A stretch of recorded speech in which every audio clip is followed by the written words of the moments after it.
आज के जो हमारे इंपॉर्टेंट क्वेश्चन रहेंगे वो थोड़े से आउटडेटेड हैं, इसलिए आपको जो है वीडियो को कंप्लीट देखना पड़ेगा, जिससे आपको सारा कुछ जो है अच्छे से समझ आ जाए। तो हेलो फ्रेंड्स, मेरा नाम है आकाश कुमार और स्वागत करता हूं मैं आप सभी के अपने चैनल केयर वेल फार्मा में। तो हम बात कर रहे हैं आज अपने फार्माकोग्नोसी सेकंड के मोस्ट इंपोर्टेंट क्वेश्चंस के बारे में। तो ये हमारी इंपोर्टेंट क्वेश्चंस की सीरीज की तीसरी वीडियो है, यानी कि हम 5th सेमेस्टर के इंपोर्टेंट क्वेश्चंस को देख रहे थे। तो जो हमारे प्रीवियस 2 वीडियोस हैं उनकी नीचे लिंक मिल जाएगी डिस्क्रिप्शन बॉक्स में, वहां जाके आप जो उनको चेकआउट कर सकते हैं।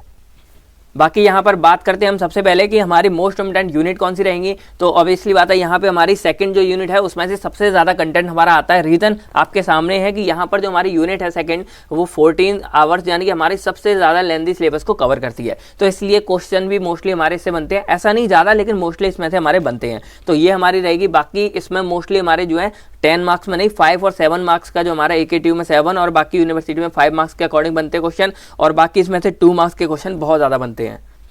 बाकी इसमें से जो हमारा मोस्टली पूछा जाता है क्या हमारे लिए आता है कि उसका एक तो आपको इंट्रोडक्शन याद रखना है, दूसरा मतलब 3 सबसे इंपॉर्टेंट चीज़ें हमारी आती हैं। केमिकल कंस्टिट्यूएंट यानी कि कंपोजिशन, यानी कि कौन कौन से हमारे ड्रग्स होंगे तो उनके आप नाम याद कर लेना। देन हमारे यहाँ बायो सोर्स यानी कि बायोलॉजिकल सोर्स, तो ये भी हमारा 1-2 ड्रग्स में हमारे 2 मार्क्स में पूछा जाता है। लेकिन सबसे इंपॉर्टेंट हमारा क्या आता है, थेराप्यूटिक यूजेज। तो और इसी के साथ में हमारे कमर्शियल एप्लीकेशन, तो ये तो आप इसी के द्वारा बना के लिख सकते हो, आप केवल थेराप्यूटिक यूजेज को अच्छे से याद कर लेना, ठीक है। तो ये 2 चीज़ें हमारी जो हो गई, केमिकल कंस्टिट्यूएंट और थेराप्यूटिक यूजेज, ये हमारे लिए इस चैप्टर में बहुत ज़्यादा इंपॉर्टेंट है। हमारे 5 और 7 मार्क्स में ये मोस्टली पूछे जाते हैं, और 2 मार्क्स के अकॉर्डिंग हमारा कभी थेराप्यूटिक यूजेज आ जाता है तो कभी ये बायो सोर्स आ जाता है, ठीक है। तो इसलिए आपको ये चीज़ों को बहुत अच्छे से इस वाले चैप्टर में पढ़ना है।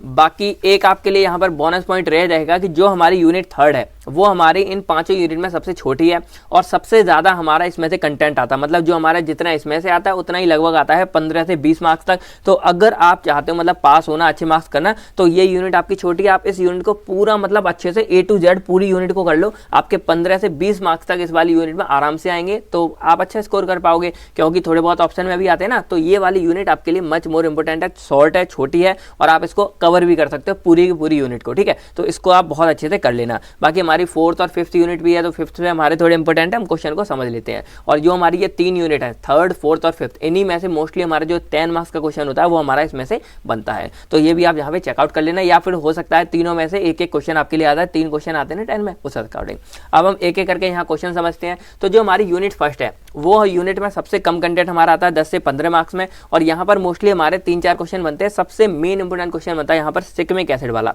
तो अगर मान लो अगर आपकी किस्मत अच्छी नहीं है, वही टाइम होगा कि हमारा इसमें जो यूनिट 1st है उसमें हमारी सिकमिक एसिड ना आए, वरना मोस्टली टाइम पे हमको जो है सिकमिक एसिड हमारे एग्जाम में आती है, ठीक है। तो ये वाला क्वेश्चन आप अच्छे से कर लेना, और इन डिटेल्स में करना कि आप इसके स्ट्रक्चर वगैरह, इसके सिग्निफिकेंस, स्ट्रक्चर, ये सब चीज़ कर लेना। मार्क्स के अकॉर्डिंग लिखना है। अगर 5 मार्क्स में आती है तो आप डायरेक्टली उसको लिख देना, स्ट्रक्चर की जरूरत नहीं है, और 7-10 में आती है तो फिर आपको स्ट्रक्चर वगैरह इसके बनाने पड़ेंगे। तो ये हमारे लिए सबसे ज़्यादा इंपॉर्टेंट हो जाता है। देन हमारा कई बार जो है ये वाला क्वेश्चन पूछा गया है, radio active isotope in investigation of biogenetic pathway. मतलब ये वाला क्वेश्चन है, तो इसके अंदर मोस्टली हमारी ट्रेसर टेक्निक हमने मतलब पढ़ाई है, तो आप इसको यहाँ पर जो है रीड आउट कर सकते हो। बाकी जिन लोगों ने मतलब पहली बार देख रहे होंगे इंपॉर्टेंट क्वेश्चन, तो वो समझ लो कि यहाँ जो 3 टिक हम लगाते हैं रेड पेन से, इसका मतलब ये काफ़ी ज़्यादा इंपॉर्टेंट है। 2 टिक मतलब थोड़ा कम इंपॉर्टेंट, यानी कि हमने इतने दिए लेकिन उसमें भी हमने थोड़ी सी शॉर्ट लिस्ट और कर दी है, यानी कि जिनको सिर्फ पास होना है उन्हें और कोई मतलब नहीं है, और टाइम बहुत कम है, 1 दिन का 2 दिन का टाइम अगर कभी आप देखो तो आप इन क्वेश्चनों को रीड आउट कर लो, आप जाके पास हो जाओगे।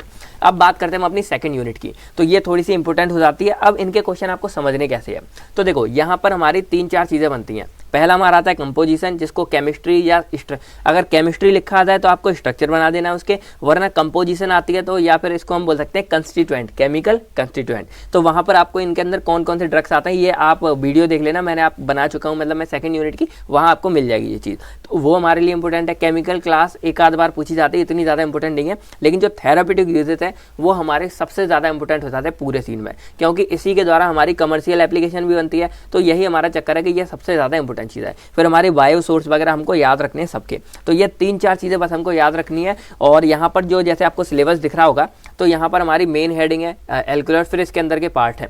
तो यहाँ पर हमारे टोटल मतलब कभी भी ऐसे नहीं आता कि एल्कलॉइड को डिफाइन करो सारे या इनको, हमारे जो अंदर के ये ड्रग्स हैं इन्हीं ड्रग्स में से कोई से ड्रग को हमें डायरेक्ट दे देंगे और पूछेंगे कैसे क्या आ रहा है। तो इसमें टोटल हमारे 31 ड्रग हैं, तो यहाँ मैंने शॉर्ट लिस्ट कर रखे हैं आपके लिए 8 से 10 ड्रग, आप उनको पढ़ के जाइए, आपके लिए बहुत अच्छे मार्क्स आप गेन करेंगे।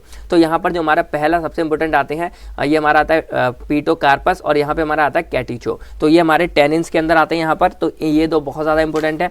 देन हमारे यहाँ पर आते हैं क्लोव आता है, मैंने यहाँ भी रेड पेन से कर रखा है, तो वो बहुत ज़्यादा इंपॉर्टेंट है और ये सिंपल है, मतलब इंपॉर्टेंट है, इन सबको आप कर लेना, लेकिन जो रेड पेन वाले हैं उनको तो आप बिल्कुल भी छोड़ना मत। तो यहाँ हमारा क्लोव है। अब क्वेश्चन कैसे आएगा, मान लो ये क्लोव है ना, तो इसके पीछे या तो बड़ा क्वेश्चन एक आ जाएगा पूरा कि आपको यहाँ पर इसके composition, chemical constituent, chemical class, therapeutic uses, biosource सारा कुछ बताना है, या कभी शॉर्ट में आ सकता है कि केवल थेरापेटिक यूज बताओ, या कभी आ गया केवल केमिकल कंपोजिशन बताओ, या दो चीज़ें आपस में मिला के पूछ सकते हैं। तो बस आएगा इन्हीं में से, बस क्वेश्चन बदल देंगे, किसी में दो चीज़ें मिला के पूछ रहे हैं, किसी में सिंगल पूछ रहे हैं। तो बस आपको ये कंफ्यूज नहीं होना है कि कैसे क्वेश्चन आएगा, आपको इसके बारे में ये 4 से 5 चीज़ें सारी की सारी पढ़ लेनी है, ठीक है। ऐसा नहीं है कि आपने सिर्फ एक चीज़ पढ़ी, आप ये सारी चीज़ें पढ़ लो। कई बार आपका कंपोजिशन पूछ लेगा, तो कभी यूजेस, तो ये चीज़ें आप देख लेना।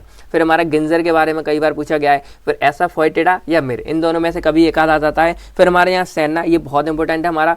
फिर जेंटियन कई बार आता है। फिर डिजिटैलिस तो हमारा बहुत इंपॉर्टेंट है, इसको तो आप डिटेल्स में पढ़ लेना, इसके यूजेस भी पढ़ लेना थोड़ा बहुत, इसके मतलब कैसे काम करता है, कैसे बना है, इसको आप मतलब डिटेल्स में पढ़ लेना थोड़ा सा। फिर हमारे लिक्वेरिस आ जाता है, लिग्नेंस या टीन में से कभी एक आध आता है, या र्यूटा हमारे लिए इंपॉर्टेंट है। और ये 3 हमारे एल्कलॉइड्स हैं, तो इसमें बिनका और ओपियम ये हमारे कई बार जो है पूछे गए हैं। तो ये हमारे एल्कलॉइड्स के अंदर आते हैं 3, बाकी हमारी और क्लासेस हैं। तो यहाँ पर टोटल हमारे लगभग 15-16 ड्रग हैं, 15 करीब, और उसमें से 8 हमारे बहुत इंपॉर्टेंट है और टोटल हमारे 31 थे। तो 8 ड्रग को आप अच्छे से कर लो सिर्फ, या अगर आप में थोड़ा और पोटेंशियल हो तो आप इन 15 ड्रग जो हमारे हैं सबको कर लो, बहुत अच्छे आपके मार्क्स आएंगे। तो ये हमारी यूनिट 2 का कंटेंट हो गया। अब बात करते हैं यूनिट 3 में। तो जो हमारी यूनिट 3 है, ये हमारी जितनी छोटी है उतनी ज़्यादा इंपॉर्टेंट हो जाती है। इसमें क्या आता है, आइसोलेशन, आइडेंटिफिकेशन, एनालिसिस ऑफ फाइटोकंस्टिट्यूएंट। तो फाइटोकंस्टिट्यूएंट आप पता है जो हमें प्लांट्स के द्वारा मतलब निकाले जाते हैं। तो यहाँ 4 मेन हेडिंग है, टर्पिनोइड्स हमारे, ग्लाइकोसाइड्स, एल्कलॉइड्स और रेजिन हमारे सेकेंडरी मेटाबोलाइट्स हैं। तो इनके अंदर ये हमारे ड्रग्स हैं। तो यहाँ भी आपके लिए डायरेक्ट जो हमारे ये ड्रग्स हैं इन्हीं के नाम पे आपसे पूछेंगे। क्वेश्चन कैसा बनेगा कि या तो बड़ा बन जाएगा, मतलब इसमें से 10 मार्क्स का क्वेश्चन हमारा आ जाता है। जैसे यहाँ देखो ये आ गया कि right isolation, identification and analysis of caffeine आ गया, या रिजरपाइन आ गया, या मेंथोल, कोई भी एक आ जाएगा आपके लिए 10 मार्क्स में, या 2 चीज़ों को 5-5 मार्क्स में दे देंगे। तो इस तरह हमारे ये क्वेश्चन यहाँ पर बनते हैं, ठीक है। बाकी यहाँ पर भी हमारे टोटल जो है 11 ड्रग्स थे। तो मेरा मानना तो ये है कि आप इस यूनिट को पूरा ही कर लो, 11 ड्रग कोई ज़्यादा नहीं है, क्योंकि यहाँ से आपको लोग जो है 20 मार्क्स तक मिल सकते हैं, और एक आध दो नंबर में आ गया तो 20 से 22 नंबर तक आपको जो है इस वाली यूनिट से मिल जाएंगे, और बस एक आध और कर लेना आप पास हो जाओगे। तो इसलिए आप जो है ये वाली यूनिट पूरी की पूरी करके जाना। तो यहाँ पर मोस्टली वैसे इंपॉर्टेंट देखा जाए तो एल्कलॉइड्स में हमारे 4 ड्रग हैं, जिसमें कैफीन और रिजरपाइन हमारा इंपॉर्टेंट है, लेकिन कई बार जो है एट्रोपिन और क्विनिन भी पूछेगा, मतलब ये चारों आप अच्छे से कर लेना। फिर हमारा टर्पिनोइड्स में देखें तो लगभग मेंथॉल और सिट्रल ये हमारे काफ़ी इंपॉर्टेंट है, यहाँ पूछे जाते हैं। फिर हमारे यहाँ पर ग्लाइकोसाइड्स में हमारा ड्यूटिन हो गया, और रेजिन्स में हमारा कुर्क्यूमिन हो गया। तो ये हमारे यहाँ पर लगभग 6 से 7 ड्रग आपको मिल जाएंगे, तो आप इनको अच्छे से यहाँ पर जो है कर लेना। यूनिट 3 में इतना आपके लिए इनफ होगा। अब क्वेश्चन कैसे आएगा, डायरेक्टली जरूरी नहीं है कि पूरा आए, आइसोलेशन, आइडेंटिफिकेशन, कई बार आएगा कि केवल आइसोलेशन बताओ किसी की, या कई बार आएगा आइडेंटिफिकेशन और एनालिसिस बताओ, या कई बार सिर्फ आइसोलेशन एनालिसिस पूछेगा, सिंपल एनालिसिस, मतलब यही 3 चीज़ों को वो घुमा फिरा के पूछेगा, कभी 2 साथ में, कभी एक साथ में। तो आप इसके लिए जो है तैयार रहना, ठीक है। चलिए अब बारी आती है यहाँ पर यूनिट 4 की। तो यूनिट 4 में भी हमारा देखा जाए तो सेम ही यहाँ फंडा है, 11 हमारे इसमें ड्रग हैं, और 3 चीज़ों के बारे में हमें यहाँ स्टडी करनी है। पहला हमारा होगा इंडस्ट्रियल प्रोडक्शन, सेकंड हमारा होगा एस्टिमेशन, थर्ड हमारा होगा यूटिलाइजेशन। यूटिलाइजेशन कुछ नहीं, बस उसका यूज़ है कि आखिर हम उसको कहाँ कहाँ यूटिलाइज करेंगे, कैसे कैसे उसका यूज़ करेंगे, ठीक है। तो ये सारी चीज़ें हैं। अब इसमें भी हमारा 10 मार्क्स का एक डायरेक्टली क्वेश्चन बन जाता है, तीनों चीज़ें दे दी, फिर कोई सा ड्रग हमारा दे दिया। जैसे पिछली शायद इसमें से आया था कोई साइनोसाइड या कैफीन वगैरह, कोई सा हमारा आया था तीनों चीज़ों के बारे में, ठीक है। तो ये भी हमारा इस तरह बनेगा। तो यहाँ पर हमारे टोटल 11 ड्रग्स हैं। अब आप जितने मैक्सिमम हो उतने आप कर लो, बाकी यहाँ 5 से 6 हमने इंपॉर्टेंट दे दिए। जैसे हमारा आ गया जहाँ पर डाइजोजेनिन हो गया, कैफीन हो गया, आर्टिमिसिनिन हो गया, सेनोसाइड और विनक्रिस्टिन एंड बिलब्लास्टिन, ये दोनों साथ में ही पढ़े जाते हैं मोस्टली, हमारे विनका रोजिया के हमारे पार्ट है। तो ये हमारे लगभग 5 यहाँ पे ड्रग्स हो गए। आप इनको बहुत अच्छे से कर लेना, बाकी इसमें से मतलब बदल बदल के हमारे आते रहते हैं। अब आप ही बताओ कैसे इंपॉर्टेंट बनेंगे, कभी ये दे दिया तो कभी ये दे दिया, तो इस तरह इसमें बदलते रहते हैं। तो ये हमारा 4th यूनिट का इंपॉर्टेंट पार्ट हो गया यहाँ पर। और बात करें 5th यूनिट यूनिट में, तो यहाँ पर बेसिकली 2 ही क्वेश्चन हमारे सबसे ज़्यादा इंपॉर्टेंट बनते हैं।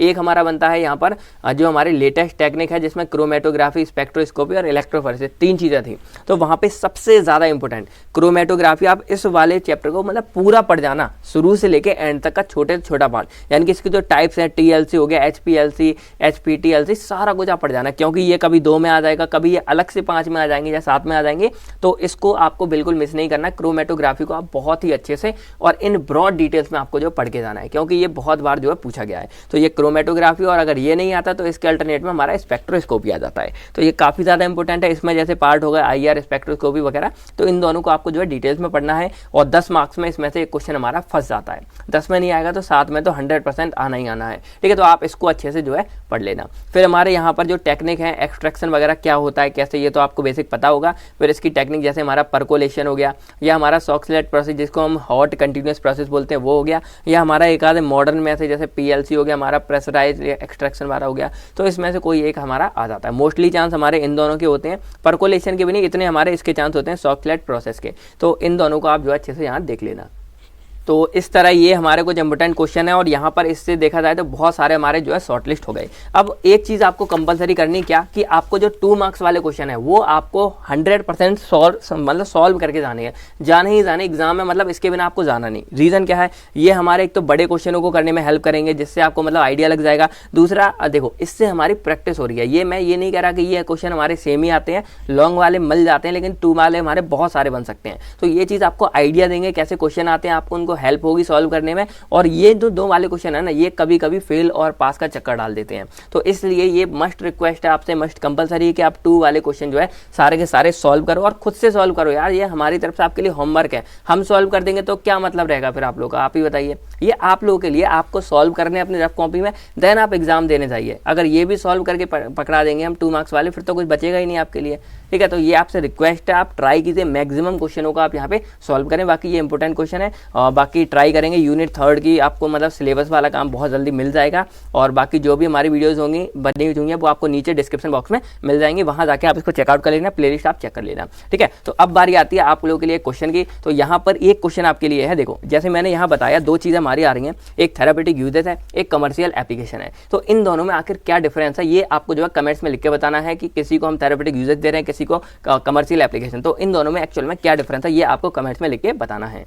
और बाकी सेकंड क्वेश्चन आपके लिए है कि डिफाइन बेसिक मेटाबॉलिक पाथवे। ये मेटाबॉलिक पाथवे आप यहाँ बेसिक और लगा लेना, तो ये 2 क्वेश्चन आपको जो है कमेंट्स में लिख के बताने हैं। तो बस आज की वीडियो में इतना ही, मिलते हैं आपसे बहुत है नेक्स्ट वीडियो में। तब तक के लिए friend thank you, take care, and आप सभी लोग अपना और अपनी फैमिलीज का ख्याल रखिएगा। बाय बाय दोस्तों, जय हिंद।